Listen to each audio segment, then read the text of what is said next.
Why do we fall in love with the wrong person again and again? Why are we irresistibly drawn to those who seem like destiny, only to find heartbreak waiting on the other side? Carl Jung, one of the greatest psychologists of the 20th century, believed he had an answer. He called it projection. You meet someone new. Their eyes, their voice, the way they move, it all feels strangely familiar. Within hours, perhaps even minutes, you feel as if you've known them forever. Something pulls you closer, something beyond reason. But weeks or months later, the illusion begins to crack. The person you once saw as magical suddenly seems ordinary, or worse, disappointing. What happened? Jung would tell us that in those first intoxicating moments, you weren't really seeing the other person at all. You were seeing a piece of your own soul, projected outward, like a movie playing on the blank screen of another human being. The idea of projection, explained through story. Carl Jung introduced this idea in the early 20th century, but to understand it, let's step back. In 1912, Jung published a groundbreaking book titled Psychology of the Unconscious. In it, he described how our minds often create inner images, figures of love, wisdom, danger, or even divinity, and then unknowingly cast those images onto the people around us. For Jung, love at first sight was rarely about the other person. It was about meeting our own hidden reflection. He called these inner figures the anima and the animus. The anima was the feminine image in a man's unconscious, the mysterious, enchanting guide, the dreamlike lover. The animus was the masculine image in a woman's unconscious, powerful, decisive, sometimes dangerous, sometimes divine. These archetypes live deep in the psyche, shaped by culture, myth, and personal experience. And when we meet someone who triggers these images, something almost magical happens. We fall in love, not with them, but with the mirror of our own unconscious. Historical context: Jung struggles. This wasn't just theory for Jung. He wrestled with it in his own life. His relationship with Sigmund Freud had already collapsed, leaving Jung adrift and searching for new ground. During this time, Jung began what he later called his confrontation with the unconscious. He recorded dreams, visions, and fantasies in his now famous Red Book. In those pages, Jung encountered powerful inner figures, wise old men, shadowy demons, and radiant women who seemed to embody the anima. These visions weren't just hallucinations. To Jung, they were encounters with the deepest layers of the human mind. And what he discovered was shocking. The people we fall in love with are often chosen, not by logic, but by the invisible hand of these inner archetypes. Cultural resonance, ancient stories. The idea wasn't entirely new. In fact, human culture has been telling this story for thousands of years. Think of the Greek myth of Pygmalion, the sculptor who fell in love with his own statue, only for the goddess Aphrodite to bring it to life. Or consider medieval tales of courtly love, where knights projected impossible ideals onto distant, untouchable women. What Jung realized was that these myths were psychological truths. We fall in love with the images inside us, and then we demand that real people live up to them. But no human being can ever perfectly embody a myth. And so, heartbreak becomes inevitable. Psychological tension, the trap of projection. Here lies the tragedy. When we first meet someone, our unconscious rushes forward, painting them with colors they may not possess. We see kindness where there is indifference. We see strength where there is arrogance. We see love where there is only desire. It feels as if we've found the one, but in reality, we've only found a canvas for our imagination. And when the illusion fades, when reality intrudes, we feel betrayed. Yet it was our own psyche that created the dream in the first place. A real-world example: Jung's observations. Jung observed this pattern in patients again and again. A woman might fall desperately in love with a charismatic but unreliable man, convinced he was her soulmate. A man might idealize a woman who embodied his inner anima, only to later resent her for failing to live up to his fantasy. In one case, Jung described how a man became utterly obsessed with a woman he barely knew. She seemed angelic, otherworldly. But when he actually got closer, he discovered she was far from the dream figure he imagined: ordinary, flawed, and uninterested. The heartbreak was devastating, but Jung explained, It wasn't the woman he loved, it was the image she carried for him. The archetypal dimension, why it feels so powerful. But why does projection feel so overwhelming, so magnetic? Jung believed it was because these archetypes, anima and animus, are not just personal, they are collective. They're woven into the very fabric of humanity. That's why myths, legends, and movies often repeat the same patterns: the mysterious seductress, the wise mentor, the heroic lover. We don't just see these characters on the screen, we feel them inside us. And when someone in real life seems to embody them, we cannot resist. It feels like fate. It feels like destiny. But in truth, it is the unconscious reaching outward, trying to integrate what lies within. Psychological consequence, the cycle of suffering. This cycle explains why so many people chase the same type of partner again and again, even when it leads to disaster. The unconscious demands resolution. It wants us to confront the anima, the animus, the shadow. But until we recognize this, we remain trapped, falling in love, becoming disillusioned, breaking apart, and starting again. Each heartbreak is not just a story of love lost, but of a projection shattered. Carl Jung once wrote, "Through projection, we see our own unconscious face in the other person." Think about that. When you fall in love, are you really meeting another soul? Or are you meeting yourself, reflected back like a dream in the eyes of another? And if love begins as a projection, what would it take to finally see the other person as they truly are? What if the greatest danger in love is not the other person, but your own unconscious? Carl Jung believed that projection doesn't just shape who we love, it also blinds us to who they truly are. And unless we wake up, we will keep repeating the same story of passion, disillusion, and heartbreak. In the last part, we uncovered Jung's idea of projection, how the anima and animus, the inner images of the ideal man or woman, take hold of our minds, making strangers feel like soulmates. But Jung didn't stop there. He wanted to know, why does projection happen at all? Why does the unconscious force us into illusions so powerful they can destroy lives? Projection as a mirror of the psyche.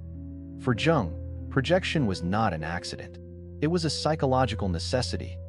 Think of it like this: your unconscious holds vast amounts of energy, memories, emotions, and instincts you can't consciously control.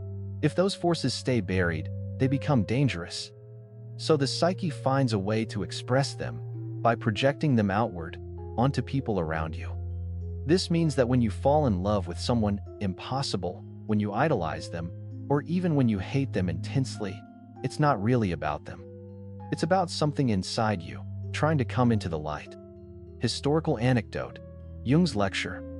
In a famous lecture in 1925, Jung described how projection can overwhelm reason. He told the story of a man who saw a woman across a room and instantly believed she was his destined partner. He abandoned his career, his family, everything in pursuit of her. And yet, within months, the relationship collapsed. Jung's interpretation was simple. The man wasn't in love with her. He was in love with his own anima, the feminine image in his unconscious that demanded recognition. The woman was just the screen for that image, nothing more. The tragedy, Jung warned, is that most people never realize this. They blame the partner, the circumstances, or even fate. But the real drama is playing out inside their own psyche.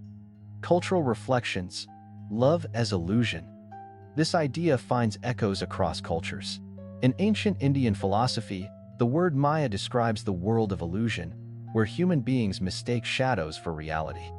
In medieval Europe, poets of courtly love often praised unattainable women, never realizing they were praising their own inner projections. Even today, modern movies repeat the same theme.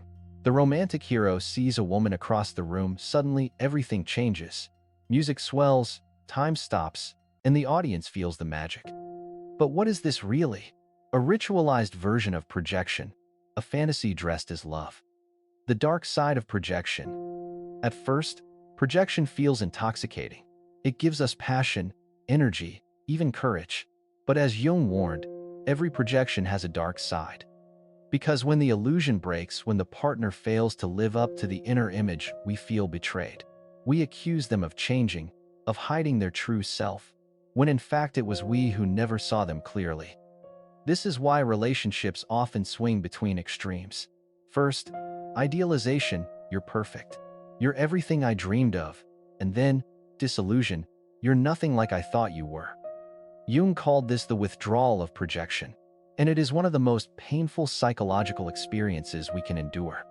Real-world example: the withdrawal of projection. Imagine a woman who falls in love with a man because he seems strong, confident, and protective.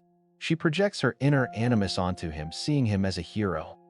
But over time, she notices his arrogance, his inability to listen, his flaws.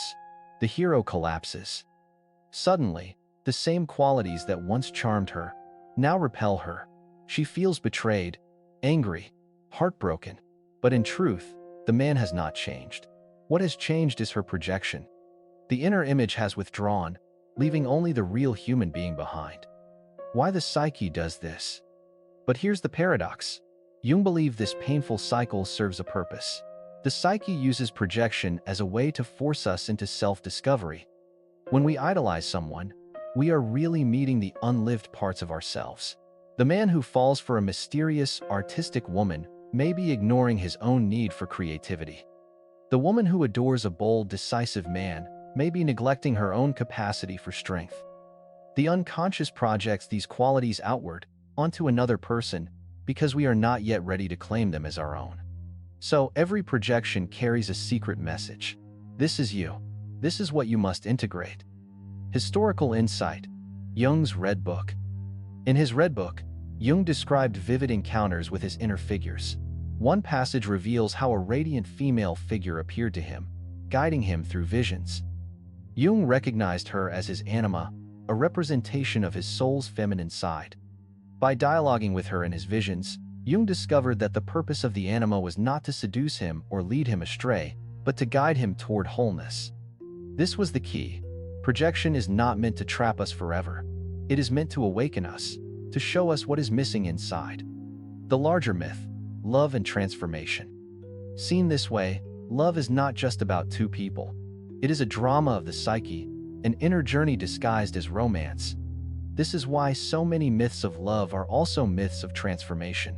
Psyche and Eros, Orpheus and Eurydice, Tristan and Isolde. Behind the passion lies a symbolic process of death and rebirth, illusion and awakening.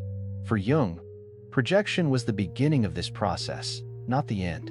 It was the spark that forces us onto the path of self-knowledge. Carl Jung once wrote, "The meeting of two personalities is like the contact of two chemical substances. If there is any reaction, both are transformed."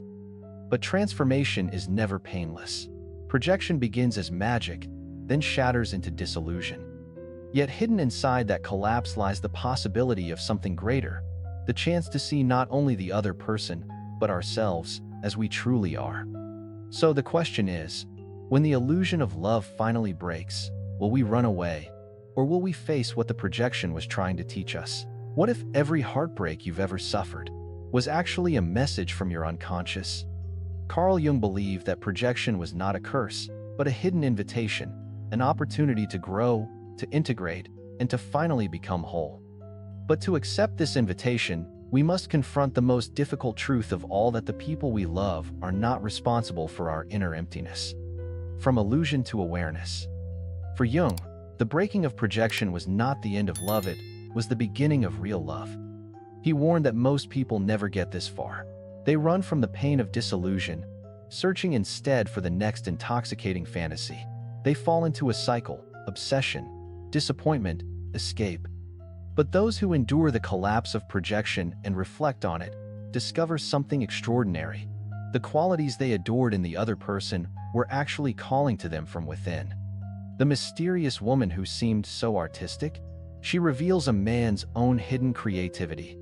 The strong, decisive man who seemed like a savior, he reveals a woman's own potential for strength and independence. By reclaiming these projections, we begin to integrate the lost pieces of ourselves. This process, Jung called individuation, the lifelong journey to become whole. Historical insight. Jung's patience. Jung saw this transformation again and again in his clinical practice. One patient, a man in his 40s, came to Jung devastated after the collapse of a passionate affair. The woman he idolized had turned out to be unfaithful, and he was broken. But rather than pity him, Jung asked, "What qualities did you see in her? What drew you so powerfully?"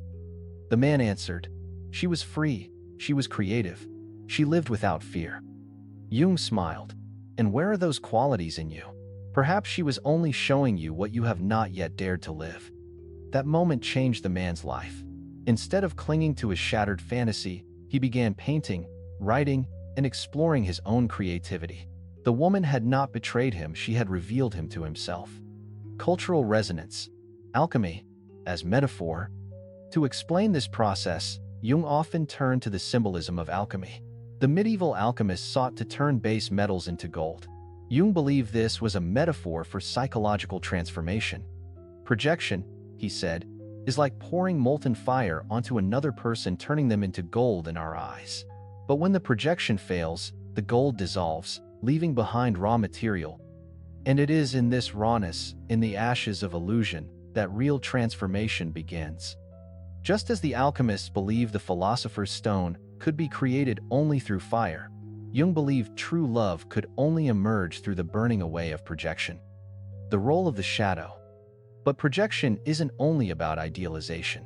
Sometimes, we project the darker parts of ourselves onto others too. Jung called this the shadow, the aspects of ourselves we deny, repress, or fear. The qualities we cannot bear to acknowledge in ourselves, we often accuse others of possessing. This is why we may despise someone instantly, without even knowing them. We are not seeing them clearly. We are seeing our own denied shadow reflected back at us.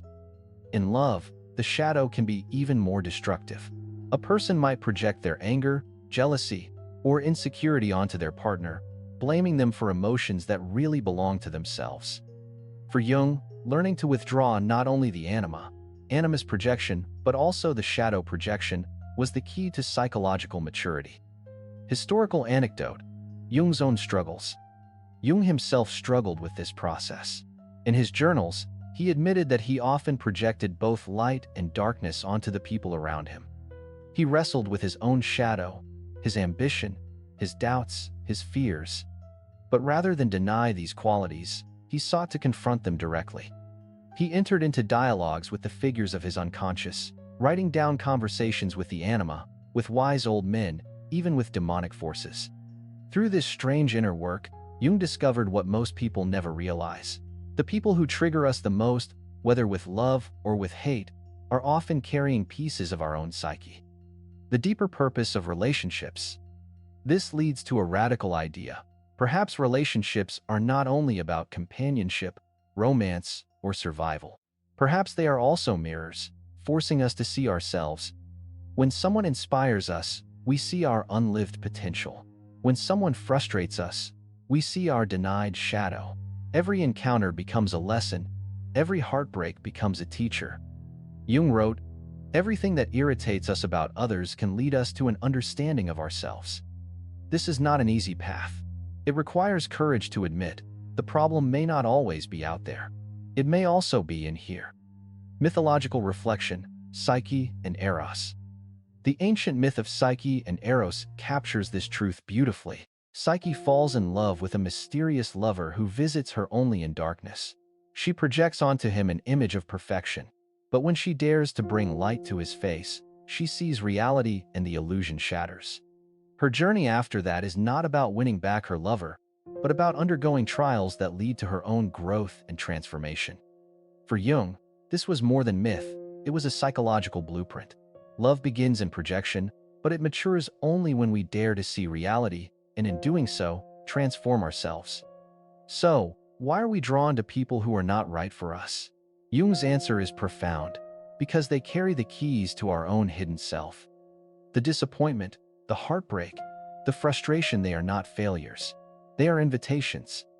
Invitations to withdraw the projection, to claim the qualities we've been searching for in others, and to integrate them into our own lives. In the end, projection is not the enemy of love. It is the beginning of love. But only if we are willing to go beyond illusion, into the difficult but liberating work of truly seeing both the other and ourselves. What if true love is not about finding the perfect partner, but about discovering the hidden parts of yourself? Carl Jung believed that projection was never the end of the story. The illusions of the anima and animus, the heartbreak of disillusion, the shadow we cast on others, these were only the beginning of a deeper journey. A journey toward wholeness. The turning point, beyond projection. By now, we know projection explains why we fall for the wrong person, why we repeat patterns, and why heartbreak feels inevitable. But Jung insisted that projection is not a trap, it is a call. The call is simple but terrifying. Withdraw your projections. This does not mean abandoning love. It means recognizing the difference between the image in your mind and the reality in front of you. It means seeing your partner not as a fantasy, not as a savior, but as a human being, complex, flawed, and real. And in doing so, you begin to see yourself with greater clarity too. Individuation, the great work of the psyche. For Jung, this process was part of individuation, the lifelong path of becoming whole. Individuation is the integration of opposites, masculine and feminine, light and shadow, conscious and unconscious. Projection is the psyche's way of forcing us onto this path. When you fall in love with someone who feels magical, it is your unconscious saying, "Here is a part of yourself you must reclaim." When you are enraged by someone's flaws, it is your unconscious saying, "Here is a shadow you must face." Relationships, then, are not accidents. They are the crucibles of individuation, the fiery vessels where the self is tested, broken, and remade. Historical insight. Jung's vision of wholeness. In his later years, Jung became fascinated with symbols of unity, mandalas, circles, and sacred images that represented the complete self. He collected drawings from patients and his own visions, noticing that again and again, people unconsciously drew patterns of wholeness when they were integrating projections. For Jung, this was no coincidence. Love, projection, heartbreak, reconciliation, all were part of the psyche's attempt to lead us back to the self. As he once said, the meeting with oneself is, at first, the meeting with one's own shadow, but once this has been assimilated, it becomes the meeting with one's own soul. The risk of avoidance. But what happens if we never withdraw our projections? Jung warned that those who refuse to face this truth risk living a life of endless repetition.